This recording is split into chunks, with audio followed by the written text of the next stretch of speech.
5 dari 6 karyawan bunuh bos Mir ditangkap.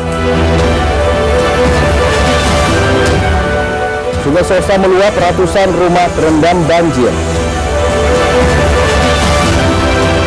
3.741 penumpang KM Kelut tiba di Medan.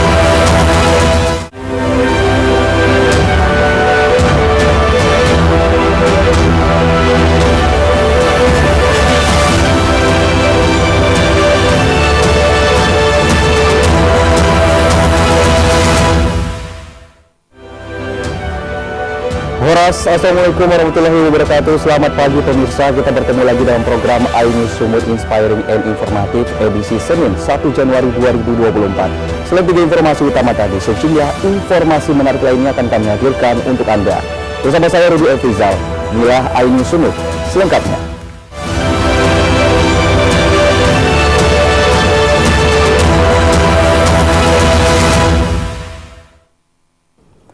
Sebagai informasi yang pertama pemirsa, kerap berkata kasar dan sering ingkar janji, pemilik usaha pencucian mobil di Deli Serdang tewas di tangan 6 karyawannya. Korban tewas usai dibekap menggunakan bantal dan kepalanya dipukul menggunakan besi aspak. Petugas kini telah menangkap 5 tersangka.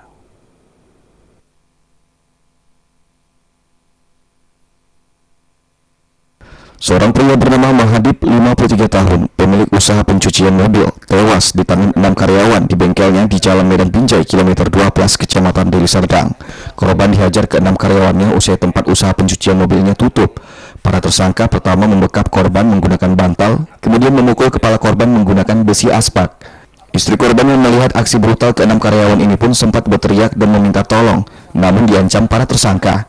Gerak cepat petugas Satreskrim Polrestabes Medan dan unit Polsek Sunggal akhirnya berhasil menangkap 5 tersangka, yakni otak pelaku tersangka AS dan rekannya MA, MR, dan NR yang masih di bawah umur, dan juga menangkap tersangka KZ. Kapolrestabes Medan Kombes Pol Teddy Marbun menyebutkan bahwa motif aksi brutal para tersangka dipicu sakit hati lantaran korban kerap berkata kasar dan sering ingkar janji. Modus operandinya adalah para pelaku ini adalah karyawan, ya, karyawan lepas yang kerja di Bosler, ya.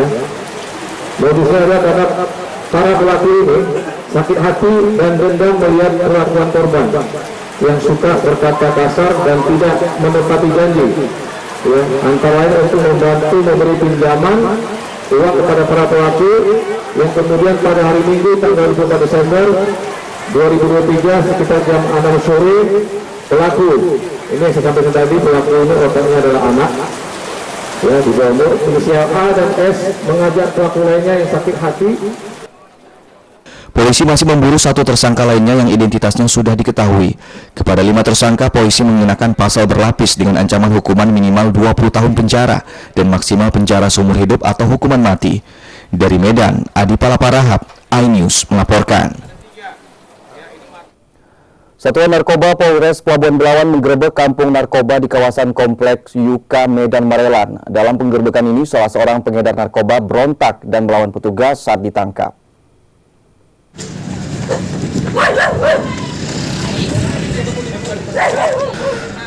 Satuan Narkoba Polres Pelabuhan Belawan bergerak cepat ke salah satu tempat tongkrongan tersangka penyalahgunaan narkoba di kawasan Komplek Yuka, Jalan Abdul Sani Mutalib, lingkungan 20, Kelurahan Terjun, Kecamatan Medan Marelan, Kota Medan.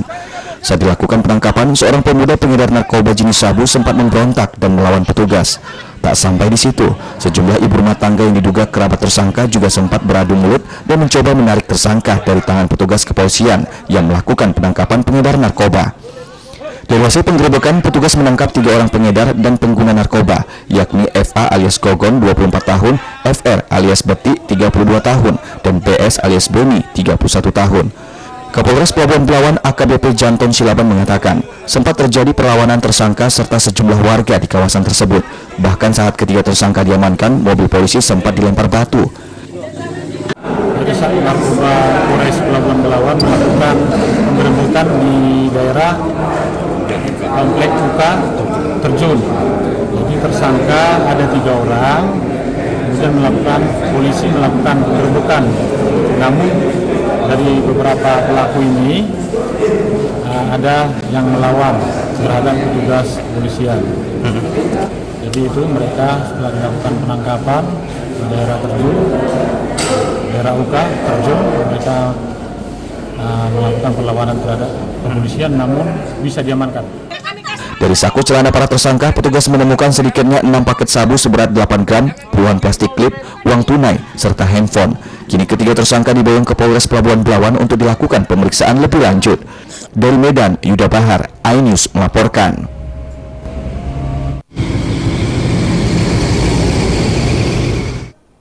Ya, pemirsa, mengaku sebagai Kanit Reskrim Polres di Kota Binjai dengan modus dapat mengeluarkan tersangka yang ditahan. Seorang pria diamankan Satreskrim Polres Pelabuhan Belawan. Dalam beraksi, tersangka membawa pistol mainan untuk meyakinkan calon korbannya.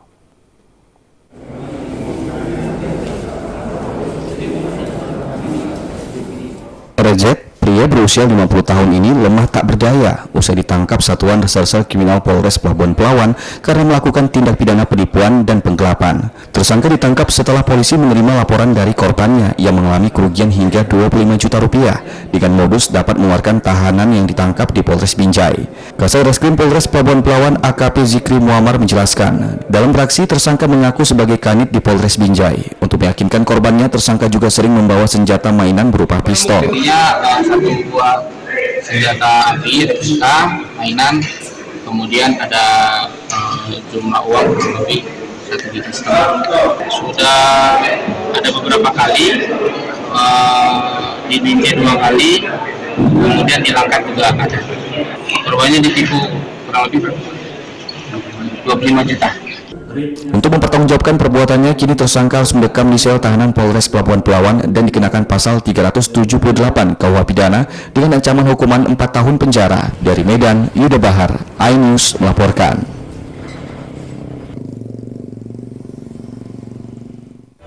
Pemirsa, kami akan kembali dengan informasi diterjang banjir jembatan penghubung desa terputus. Tetaplah bersama kami di iNews Sumut.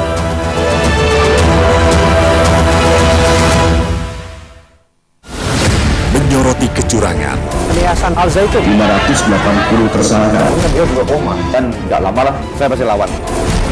Menyuarakan keadilan. Jembatan yang menghujat setrum di sini sentuh oleh hukum tidak mencapai target.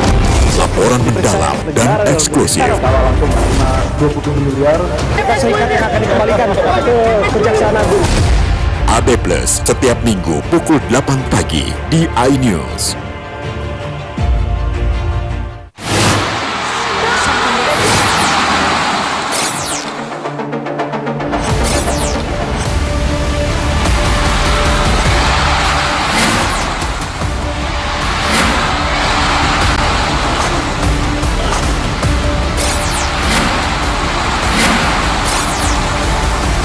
BWF ASEAN Tour 2023 live iNews, new home of badminton.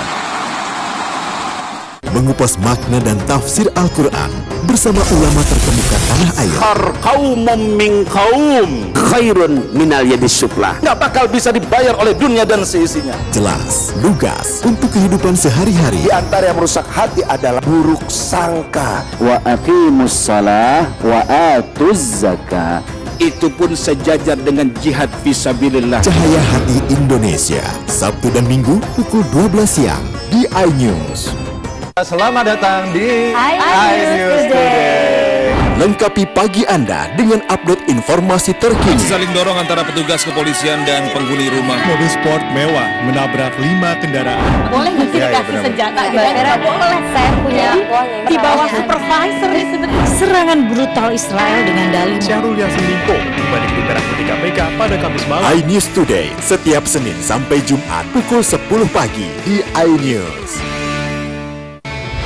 Tentunya di Morning Update ada apa di hari ini? Hadir menemani pagi Anda dengan sajian informasi unik dan menarik. Warabi hutan yang merupakan hewan asli Papua Nugini. Dari Jepang disebut sebagai kare raisu. Menghadirkan bintang tamu yang menginspirasi. campuran apa ini? Ini lemon. Oh lemon, iya. Kita perut. Itu harus dipotongin dengan dekat bagian mata. Kalau nggak Morning dipotong, Update Senin sampai Jumat pukul 7 pagi di iNews.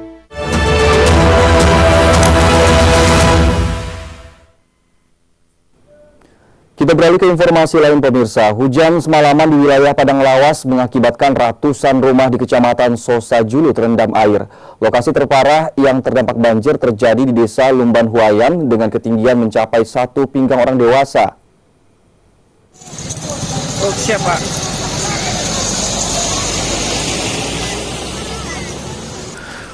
Ratusan rumah di Kecamatan Sosajulu Sabtu pagi terendam air akibat banjir. Banjir terjadi disebabkan meluapnya Sungai Sosa karena hujan semalaman di wilayah Kabupaten Padang Lawas. Sedikitnya ada 4 desa yang terdampak banjir. Sedangkan lokasi terparah terjadi di Desa Lumban Huayan, hampir seluruh wilayahnya terendam air dengan ketinggian mencapai 1 pinggang orang dewasa. Rizky mengatakan dalam 1 bulan ini banjir sudah 5 kali terjadi, namun banjir kali ini cukup parah. Dirinya meminta agar pemerintah memberikan bantuan kepada warga yang terdampak banjir. Tadi pagi sekitar jam 5 subuh di Sungai Sosa, jadi nggak bisa ditampung, masuklah ke pemukiman warga. Ini sering terjadi bang? Sering bang. Bulanan mana? Dalam jangka 1 bulan ini ada 5 kali banjirnya. Sementara Mulyadi Hasibuan, Camat Sosajulu menerangkan bahwa sedikitnya ada 600 jiwa lebih masyarakat yang terdampak banjir. Saat ini warga telah dievakuasi ke tempat yang lebih aman. Ada 3 desa yang kena dampak, namun yang paling mendampak sekali itu Desa Lumban Huayan. 100% pemukiman warga kena banjir. Untuk saat ini kondisi air Pak? Sampai saat ini masih naik, cuman saya lihat perkembangannya masih pelan. 300 kakak dan ada sekitar 600 jiwa yang kena dampak banjir. Mulyadi meminta kepada seluruh masyarakat untuk tetap waspada mengingat kondisi cuaca yang tidak menentu saat ini. Dari Padang Lawas, Warsono, iNews melaporkan.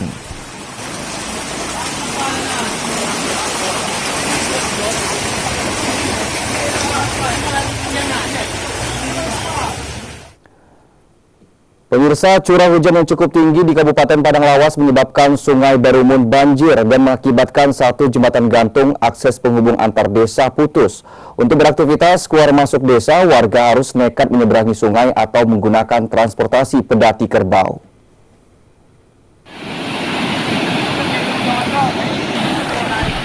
Jembatan gantung yang merupakan akses satu-satunya penghubung Desa Limbong menuju ke daerah lain terputus akibat diterjang banjir Sungai Barumun.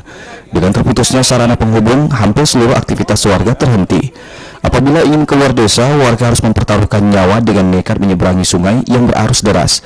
Sedangkan untuk mengangkut hasil pertanian, warga memanfaatkan transportasi pedati yang ditarik dengan binatang kerbau. Irwan Hasibuan mengatakan putusnya jembatan gantung diperkirakan sekitar pukul 19 malam akibat diterjang banjir.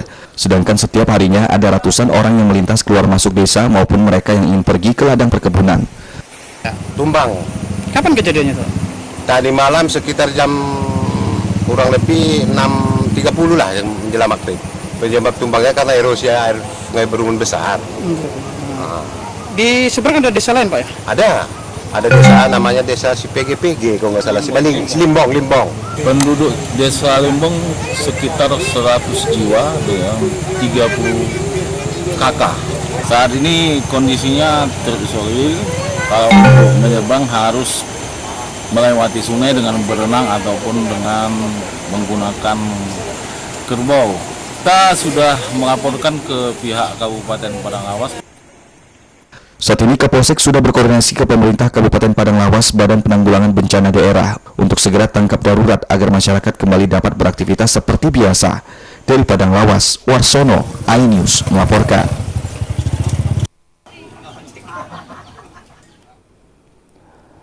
Kejaksaan Negeri Medan serahkan uang hasil penagihan proyek lampu pocong dari 3 kontraktor senilai 7,8 miliar rupiah ke pemerintah Kota Medan. Meski sudah dikembalikan, namun proses hukum dalam perkara kegagalan proyek lampu pocong yang dilakukan Pemko Medan tersebut belum ada kejelasan. Wali Kota mengatakan dalam perkara ini negara tidak ada dirugikan.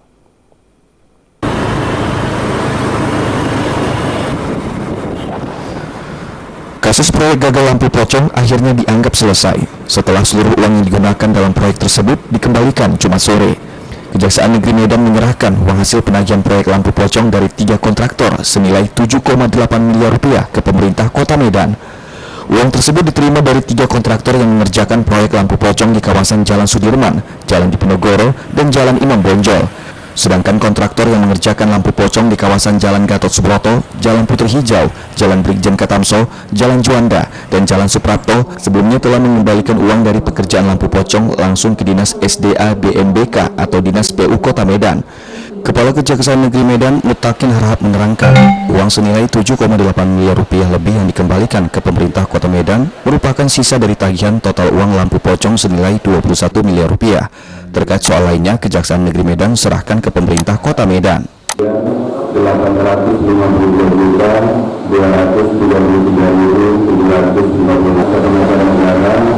sudah berhasil memberikan bantuan hukum dan mitigasi kepada Medan, khususnya Dinas Sumber Air dan Dinas Marga dan Dinas Konstruksi Kota Medan. Selanjutnya pada hari ini kami menyerahkan ini kepada pemerintah Kota Medan.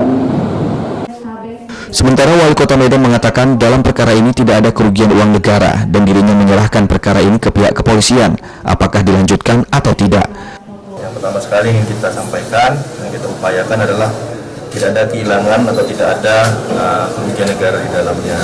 Dan untuk kasusnya tentunya kita Pak Kapolres yang menangani di Polrestabes, kami serahkan kembali kasusnya kalau memang mau dilanjutkan seperti apa, tapi dasarnya adalah kan kemarin pendapat pada saat selesai pemeriksaan masa pembayaran kita sampaikan ini adalah kerugian negara, kasusnya kerugian negara. Nah itu berarti kalau kerugian negara sudah dianggap nol, sudah ada kerugian negara, ya kasusnya juga nanti akan bisa disesuaikan dengan Pak Kapolres Tabes. Sebelumnya proyek pembangunan lampu jalan dinyatakan gagal oleh pemerintah Kota Medan sebab tidak sesuai dengan kontrak, baik dari proses pengerjaan hingga kualitas material. Akibatnya 6 kontraktor diwajibkan untuk mengembalikan dana ke pemerintah Kota Medan. Dari Medan, Said Ilham, iNews melaporkan. Pemirsa, unjuk rasa ratusan honorer di kantor Bupati Mandailing Natal berlangsung ricuh. Masa menduga seleksi ASN jalur P3K penuh kecurangan. Masa meminta hasil seleksi yang telah diumumkan dibatalkan.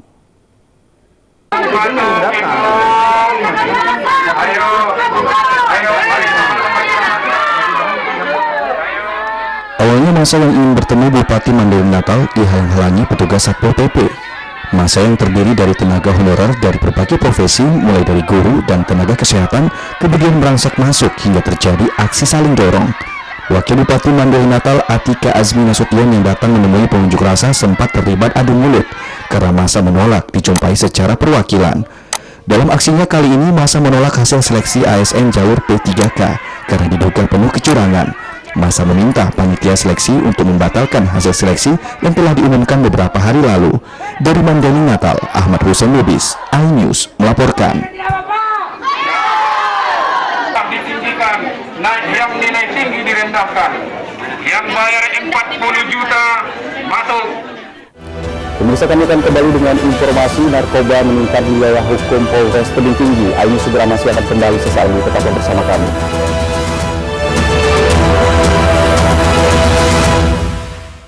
Temani weekendmu bersama program kuliner spesial. Kalaparan, eksplor gokil wisata kuliner. Tempat makan yang jarang terekspos.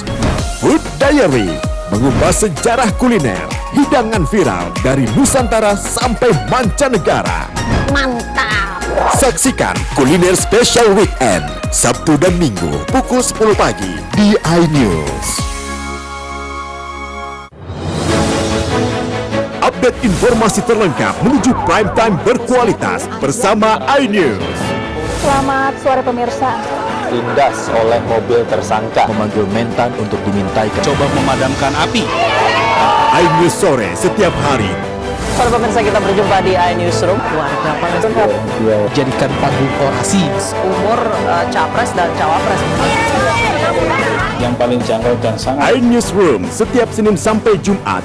Kita di iNews Point. Masa dari komunitas menjaga Dikyang akan bahwa secara normal untuk duduk berada di atas Jawa Barat memiliki komunitas kepanjangan pajak iNews Prime setiap Senin sampai Jumat.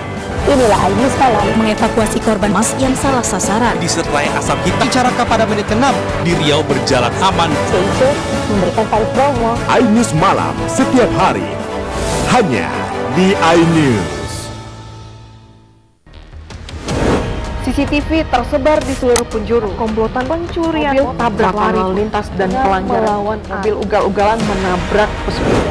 Tragedi-tragedi yang mengerikan. Anak itu berikan bius datang membawa senjata tajam dengan kecepatan yang di luar batas. Terekam kejadian-kejadian unik warga Plus 62. Nama saya Brigadir Marcelina dan inilah dia program Terekam.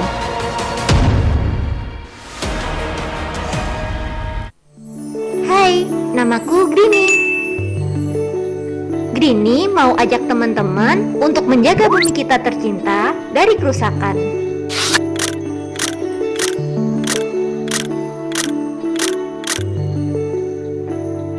Mau tahu gimana caranya? Yuk, hemat energi teman-teman.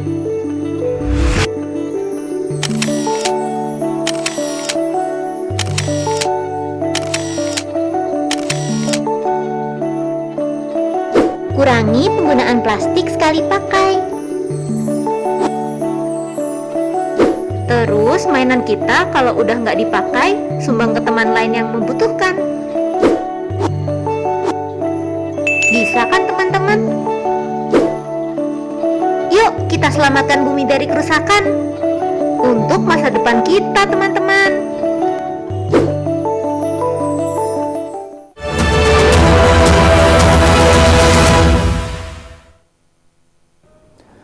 Terima kasih Anda masih bersama kami di iNews Sumut Inspiring and Informative. Sebanyak 3.741 pemudik dari Tanjung Priok, Jakarta dan Batam dalam rangka merayakan Natal dan libur Tahun Baru Jumat siang tiba di Pelabuhan Belawan, Kota Medan. Puncak arus mudik via transportasi laut tahun ini mengalami peningkatan hingga 8% jika dibandingkan tahun lalu.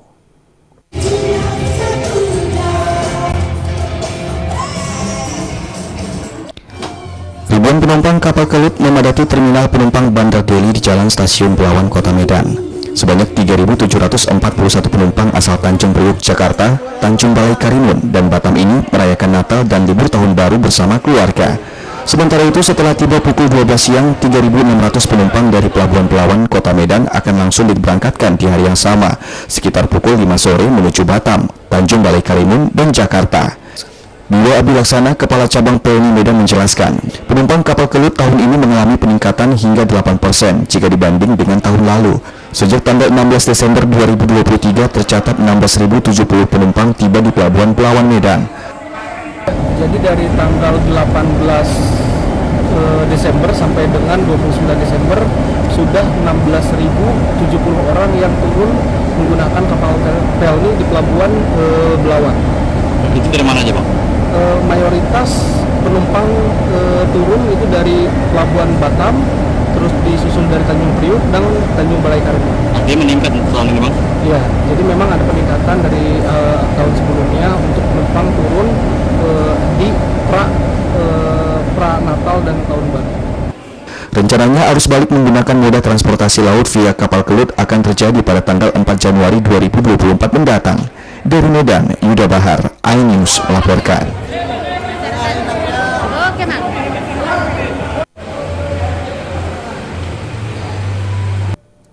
Kasus tindak pidana narkotika merupakan kasus paling menonjol di wilayah hukum Polres Tebing Tinggi pada tahun 2023. Bahkan peningkatannya cukup signifikan.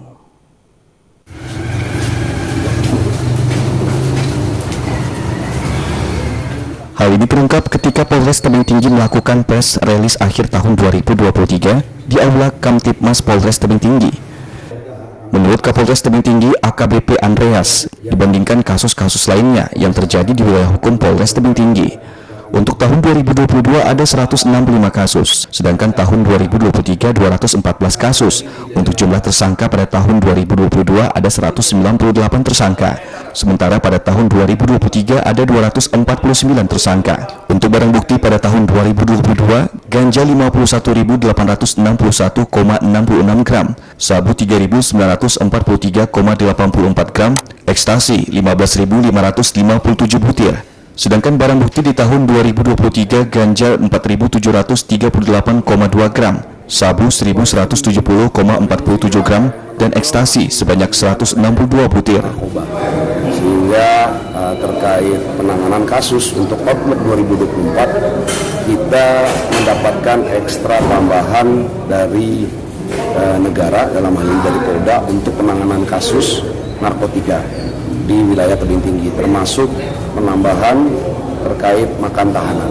Mengingat untuk di kota tebing tinggi ini karena perlintasan dan cukup ramai menjadi target utama para pelaku pengedar narkotika.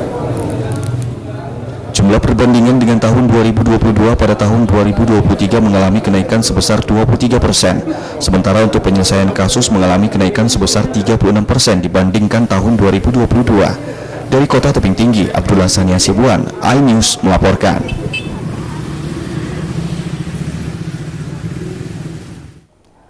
Ya pemirsa, PLT Bupati Padang Lawas Dr. Gigi Haji Ahmad Zarnawi Pasaribu bersama Kapolres serta pimpinan Forkopimda memantau langsung kesiapan pengamanan arus mudik dengan mengunjungi 3 pos pengamanan operasi Lilin Toba 2023. PLT Bupati berpesan agar pemudik berhati-hati saat melintas mengingat ada beberapa titik ruas jalan yang rusak di Padang Lawas.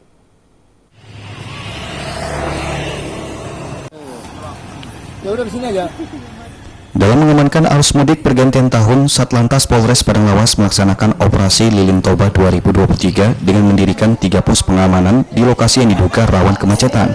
1 pos berada di pusat kota Sibuhuan, sedangkan 2 pos lagi berada di wilayah perbatasan dengan kabupaten lain, seperti Kabupaten Padang Lawas Utara dan Rokan Hulu, Provinsi Riau. Untuk memantau kesiapan pengamanan arus mudik, Kapolres Padang Lawas AKBP Dairi Estetika bersama pelaksana tugas Bupati serta para pimpinan Forkopimda meninjau langsung ke 3 pos pengamanan tersebut. Kapolres Padang Lawas AKBP Dairi Estetika SIK mengimbau kepada para pengguna jalan baik yang ingin mudik ke kampung halaman maupun liburan tahun baru untuk tetap mengutamakan keselamatan dengan tertib berlalu lintas, ikuti aturan serta budayakan antri apabila ada kemacetan. 2023 kami mendirikan 3 pos pengamanan, satu di wilayah Barumun Tengah, yang kedua di Barumun ini, dan yang ketiga di wilayah Sosa. Semuanya mengcover area, terutamanya lokasi ataupun jalan-jalan yang dipergunakan oleh warga dalam libur Natal dan Tahun Baru 2024. PLT Bupati Padang Lawas Dr. Gigi Haji Ahmad Zarnawi Pasaribu menghimbau agar para pemudik mengutamakan keselamatan. Apabila kondisi lelah atau mengantuk, lebih baik untuk beristirahat di pos PAM sebelum melanjutkan perjalanan. Ketertiban kita bersama, baik dalam hal berkendara maupun dalam hal kegiatan-kegiatan yang lainnya di lapangan. Apalagi kita lihat curah hujan di wilayah Padang Lawas ini sangat tinggi sekali, bisa saja terjadi kelongsoran, jembatan putus, kemacetan, dan lain sebagainya. Karena itu kita tingkatkan koordinasi, ada 3 pos yang tentunya ini bisa kita saling koordinasi di bawah komando Bapak Kapolres Padang Lawas. PLT Bupati juga meminta para pemudik saat melintas di Kabupaten Padang Lawas untuk berhati-hati karena ada beberapa titik ruas jalan yang kondisinya rusak. Dari Padang Lawas, Warsono, iNews melaporkan. Ya pemirsa, berita terakhir tadi menutup program iNews Sumut pagi ini. Saya Rudi Frizal dan kru bertugas mengucapkan terima kasih atas perhatian Anda. Selamat beraktivitas dan tetap jaga kesehatan Anda. Dan selamat tahun baru 2024. Tetap semangat. Sampai jumpa.